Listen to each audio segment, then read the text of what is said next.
Hey girls, welcome to my tutorial on how to build a flat lay. So I want to make this because I know a lot of you girls struggle with how to actually build a flat lay. And you might be wondering, okay, why would I even use a flat lay in my business? What is the purpose of a flat lay? It doesn't matter whether you are a service-based business or a product-based business, they work perfectly for both, and they can be really effective in trying to get across the message, evoke a certain emotion that you want your customers to feel. So let's get down to it. So I'm going to take you girls through the 4-step process that I go through when I want to build a flat lay. So that entails the planning process, the lighting setup, the positioning, and the editing. Step 1. Plan your shoot, girls. This is probably one of the most important steps that you can do during the whole photo shoot process.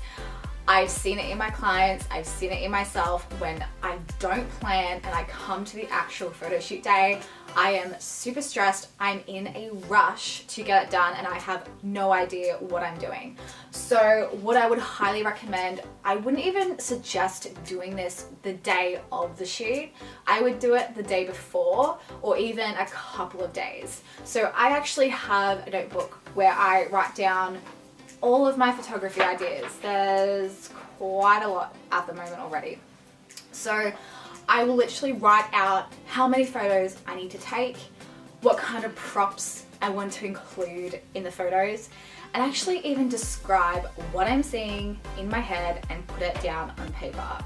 Because that way, if it's there, I have something to work off. And when it comes to photo shoot day, you can refer to the plan that you've actually already drawn up to give you a guide. And I promise you, it makes it so much less stressful, and it actually takes less time to do the photo shoot if you pre-plan. So in this phase, you would plan your props, you would plan the kind of background that you're going to put your flat lay on, and I'll talk about backgrounds in a second. And also, you'll want to find some inspiration or reference images. So I love scouring Pinterest and Instagram, mostly Pinterest actually, for flat lay inspiration. I have a whole board on my Pinterest profile where I pin all the amazing flat lays that I absolutely adore. So if you want to find a little inspiration, head to my Pinterest board to look there. But I think the one thing that a lot of people don't actually teach is the construction of a flat lay. So you could scour Pinterest and Instagram all day long and you still might kind of come up a little bit flat, pardon the pun. But what I would recommend doing is understanding the elements of a flat lay, which is what I'm going to teach you right now. So to me, when building a flat lay, there are 5 elements that I attend to, 5 elements that I want to think about when I'm building my flat lay. Number 1, background. Determine what kind of background you want to put your flat lay on. And I actually think that the kind of background that you use really also determines the texture of the flat lay. So think about the kind of emotion that you want to evoke in your flat lay and the message that you want to get across, because your background can do a lot of that. So you might want just a plain white piece of cardboard, so completely just flat and white. You might want marble. You might want that like whitewashed wooden look. One of my favorites is using a white quilt cover, mainly for the reason that I just love the vibe of it. I love the texture of the quilt cover. It kind of gives those couple of ripples in the fabric, and it's not completely flat. So the kind of vibe that I want to evoke with a lot of my photos is something more luxe, something more simple, relaxed, calm, things like that. So your background can really help determine the mood of your photo as well. Number 2, layers. So layers, I think it really helps to tell more of a story in your flat lay. So for example, you might use notebooks, you might use flowers, you might use trays, and layer things on top of each other. So decide whether or not you're going to use layers, or if you do want to include them in your flat lay, I really love the layering effect because it gives the flat lay some life. And like I said before, it can really help to tell your brand story. Number 3, volume. So you might want to give your flat lay some volume, so some height. So you might use objects such as like candles or flowers in a vase, things like that. Something that doesn't make the photo look so flat. So play around with your props and the positioning of that. I usually like to have my volume props in the corners of my photos so that it's not too distracting or overpowering, but definitely play around with props like that. Number 4, contrast. So what I mean by this is using props that will help balance out the colors in your photo. So for example, you might be having a white background and you might have really light props. You might have a product that has really light packaging. So it might have white packaging, for example.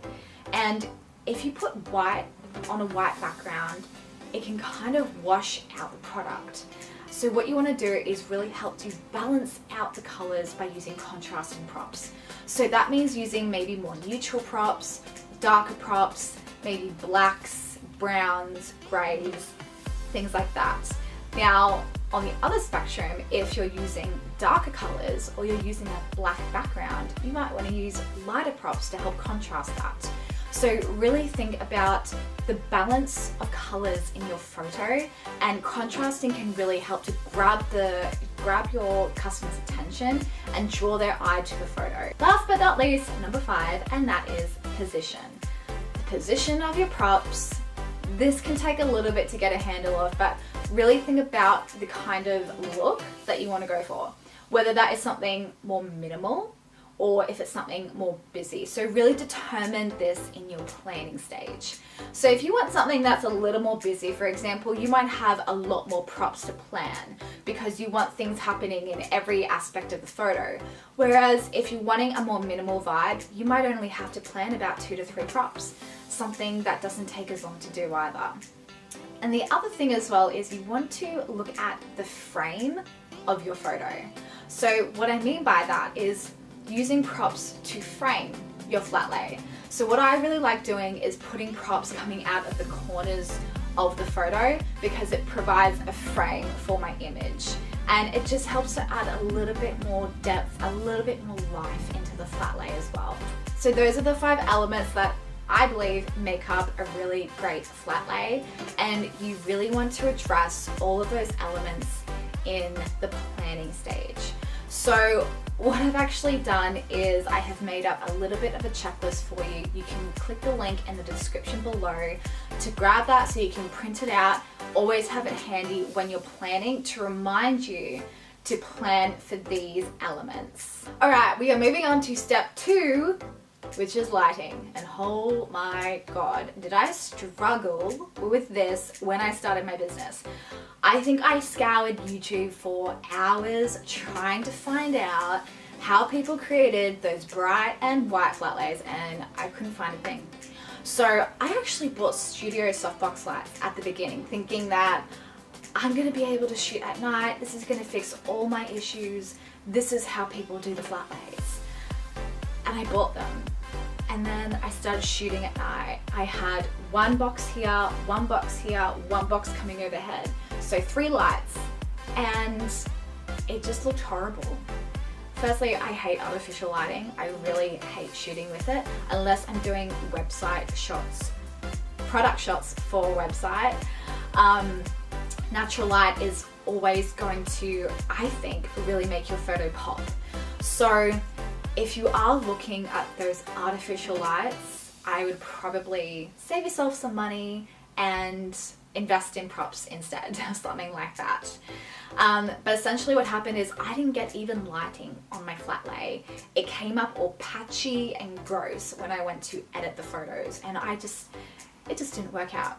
So what I suggest is heading out to your local craft store and buying yourself 2 of these big white cardboard boards. Now, these are pretty thick. I don't know if you can see that. but at the beginning as well, I was using a very thin sheet of cardboard. It was way too flimsy. My products would roll. It's not sturdy, so I would definitely recommend this. These cost me about $10 each. So well worth it. And I say buy two because what you're gonna wanna do is use one for the actual flat lay, if you don't want to use a white quilt cover, and use the other one to reflect light back onto your flat lay. So if you have a look at this setup I've got here, you'll see that my setup is right in the middle of two big windows in my bedroom. I've got light coming in from both sides, and I've got my white cardboard standing up, reflecting light back onto my flat lay on the left hand side. This is where I shoot all of my flat lays, and it works an absolute treat. So I know a lot of you girls have issues with lighting, and the thing is, lighting really should not be that difficult. Find a window, find a door, go out onto your veranda, try and stay away from harsh sunlight, unless that's the kind of look that you're going for, because that can really be effective as well, having more shadows coming from your objects. You've got to have the right objects for it though. So try and determine what time of day is best to shoot in your house or apartment. So for example, I shoot in the morning because that's when I don't get that harsh sunlight.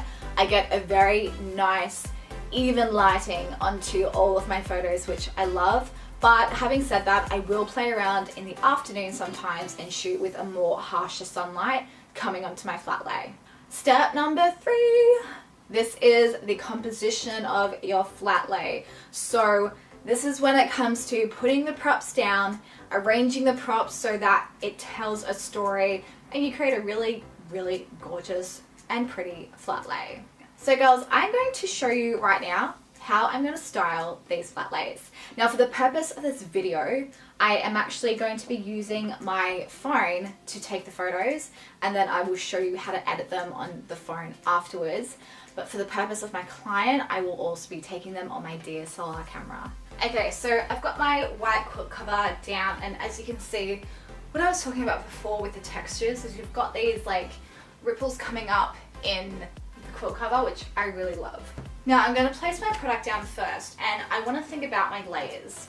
So I definitely want some layering going on here. So the theme is pink, so we're going to go with this pink notebook. Put that there. Don't know if I want magazines as well. Make really great props because every single page is like a brand new photo.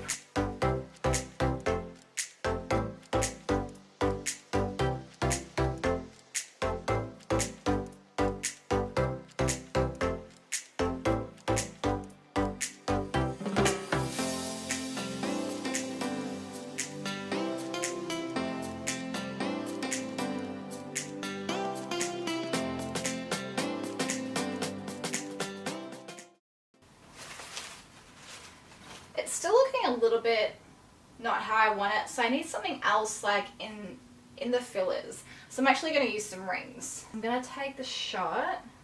Now when I take the shot as well, I'm going to give myself a little bit more room to crop my photo. I don't want to take it right up here, so I'm going to take it from above a little bit more.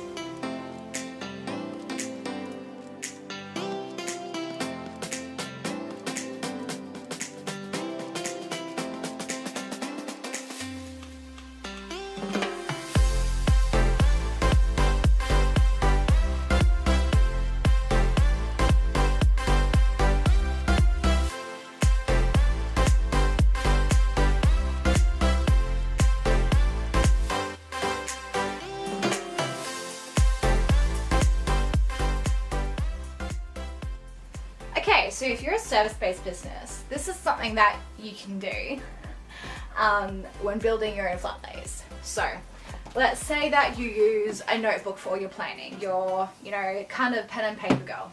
So I've got my canvas here, and this is a tool that I use quite often when planning out my weeks, my days, my months, my goals. So I want to do a flat lay with this one. Now I've got some really pretty flowers here for some volume. I've got this cute little catalogue from Forever New. I really love this because it's like, it really just gives off that kind of vibe that I want to go for. So I'm going to pop that there. I've got a pink pen, gold. I'm actually going to leave this here because I kind of like that texture. Let's bunch it up a little bit. And let's see how that looks.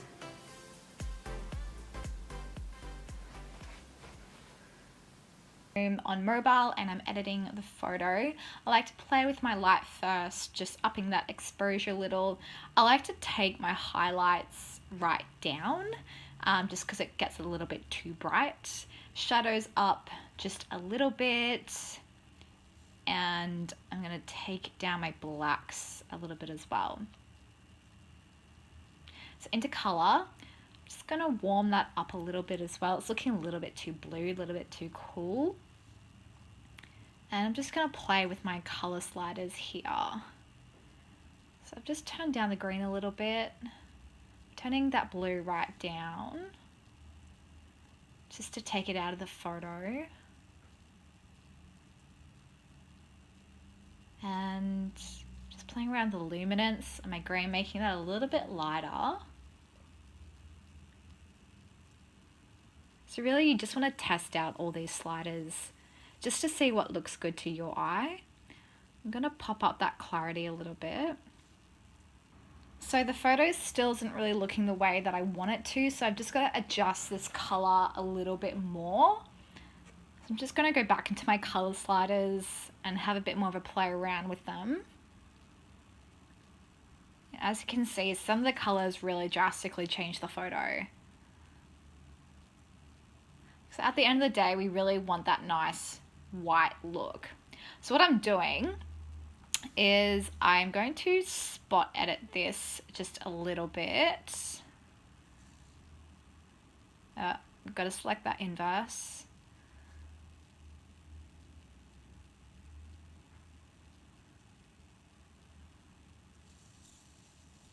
There we go. Just going to bring that in a little bit so it doesn't get most of the product. Okay, now I'm just going to try the brush. Brought my saturation right down. And I'm just going to brush in the background. And as you can see, it's kind of removing that. It's got a bit of a green color cast going on. And this could be because where I shoot, my windows actually have a bit of a blue tint. Also, I've got green in the photo, so this can also affect the whites in the photo as well. So I'm just going to take that out. And this is really part of the magic of Lightroom.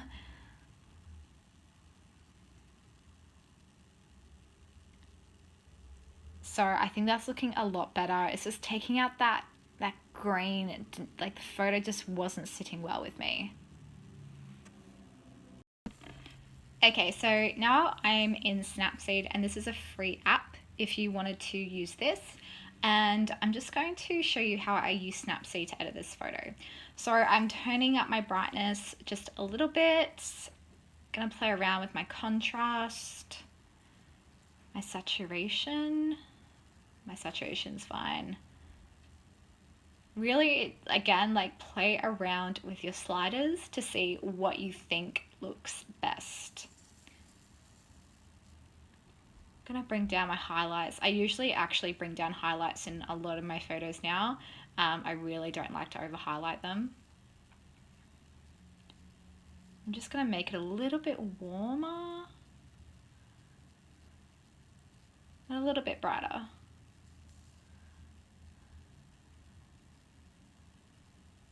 Okay, I think that looks good.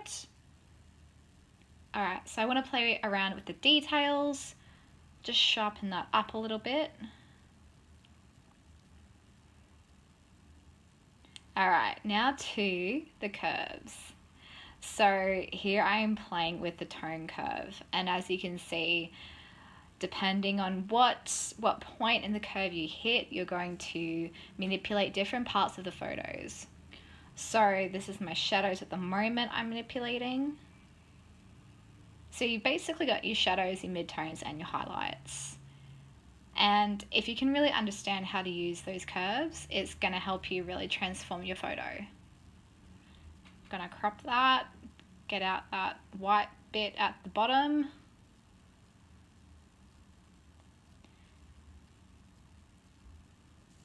Just needs a little bit of something else.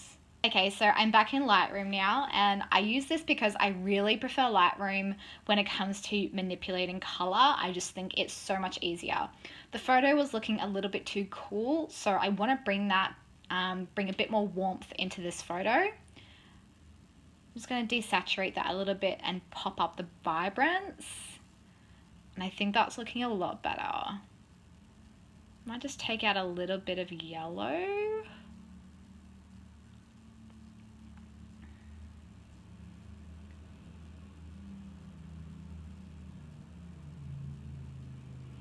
And just playing around with all my colors. I think that looks way better than before. I'm going to bump up that clarity a little bit, bring in some more detail. And there we have it. I think that looks way better. Anyway girls, that is my step-by-step tutorial on how I build a flat lay. So don't lose inspiration and don't lose motivation for them. Don't get frustrated. The more you do them, the better you get, I promise. If you have any questions, feel free to leave them in the comments below. And if you have any ideas on what you would like to see in the next video, also let me know. Don't forget to subscribe and give this a thumbs up if you loved it. I also share heaps more behind the scenes on my Instagram over at Plush Content Co, so definitely go and check that out. Otherwise, I will see you in the next